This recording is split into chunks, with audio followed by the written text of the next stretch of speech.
हिंदू धर्मातील एक शुभ दिवस म्हणजे अंगारकी चतुर्थी। या दिवशी भक्त गणपती बाप्पासाठी उपवास करतात। अंगारकी चतुर्थी 6 महिन्यांतून एकदा येते। यावेळी ऑगस्ट महिन्यात कधी आहे अंगारकी संकष्टी चतुर्थी आणि शुभ मुहूर्त जाणून घ्या। दर महिन्याला येणाऱ्या संकष्टी चतुर्थीला उपवास केल्याने भक्ताला सर्व त्रासांपासून मुक्तता मिळते, अशी मान्यता आहे। हा दिवस गणपती बाप्पाला समर्पित आहे।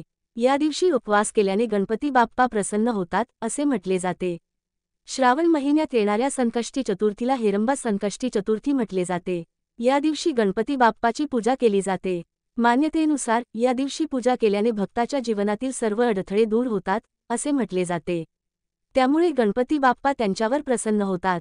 भक्त संकष्टी चतुर्थीच्या दिवशी उपवास करतात आणि चंद्रोदयानंतरच हा उपवास सोडला जातो। संकष्टी चतुर्थी शुभ मुहूर्त। श्रावण महिन्यातील कृष्ण पक्षातील चतुर्थी तिथी मंगळवार, ऑगस्ट 12 रोजी सकाळी 8:40 वाजता सुरू होणार आहे आणि या तिथीची समाप्ती बुधवार, ऑगस्ट 13 रोजी सकाळी 6:35 वाजता होईल। उद्यतिथीनुसार संकष्टी चतुर्थी मंगळवार, ऑगस्ट 12 रोजी आहे। ही चतुर्थी तिथी मंगळवारी येत असल्याने तिला अंगारकी चतुर्थी देखील म्हटले जाते।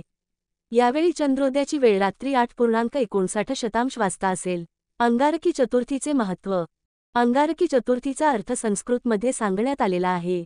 अंगारकी म्हणजे लाल रंगाचा जळलेला कोळसा। पुराणामध्ये अंगारकी चतुर्थीचे महत्त्व अधिक प्रमाणात वर्णन केले आहे। अंगारकी चतुर्थी हा मोक्षाचा दिवस मानला जातो। असे देखील मानले जाते की या दिवशी गणपती बाप्पाची पूजा केल्याने व्यक्तीच्या सर्व इच्छा पूर्ण होतात। या दिवशी उपवास केल्याने व्यक्तीच्या सर्व समस्या दूर होतात।